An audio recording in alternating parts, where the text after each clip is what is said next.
there! Today I'm going to be talking about my latest finished project, my Rococopunk Stays. So, as I've explained in a previous video, for my wedding I wore an absolutely massive Robella Francois, and under it, in order to make sure it had the right shaping and everything, I wore a set of fully boned stays. And to make stays you need either whalebone, synthetic whalebone, or reed boning. Steel doesn't really have the right shape. I mean, some people still use it, but it just doesn't really have the same shaping, and it's, you know, I can't imagine it'd be very comfortable to wear steel bone stays. But anyway, I ordered myself up some reed from Vina Cava, and I ended up with way more than I needed to make one set of fully boned stays.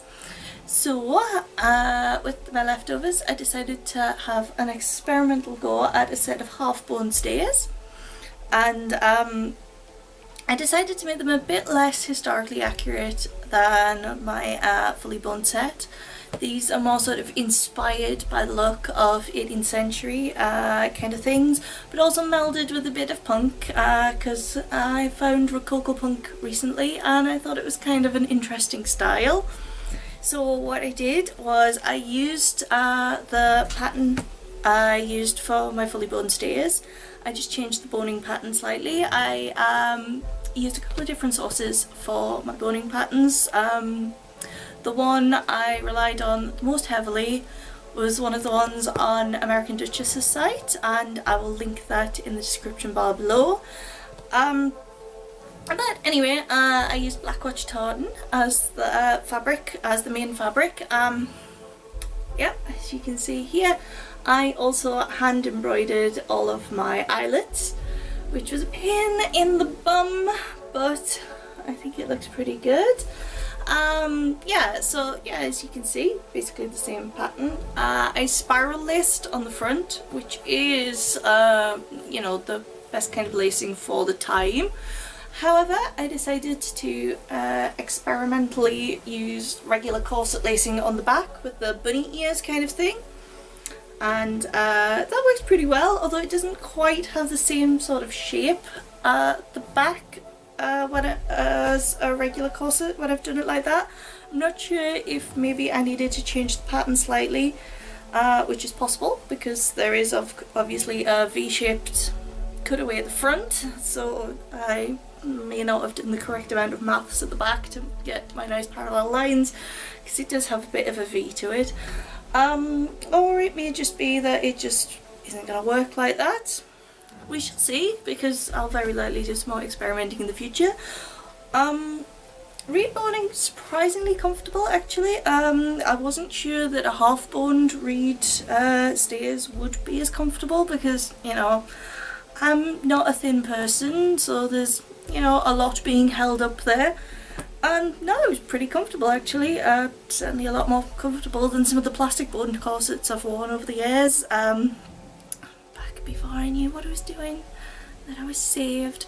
Yeah, so yeah, they're pretty comfy. Another thing I did was I used some black please excuse the cat Fluff, he decided he'd quite like to sleep on these just before I filmed.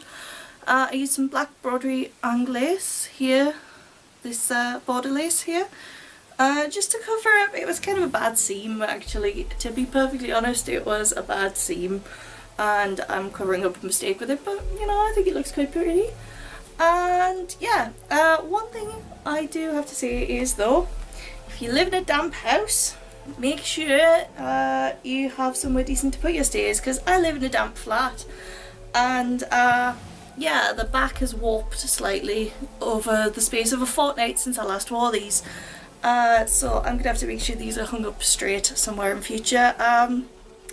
Should be alright if I give them a bit of a steam. I've noticed steam mop is a stay wearer's best friend really. I have this wonderful steam mop, and I used it for steaming my reeds flat so that I could put them in the first place.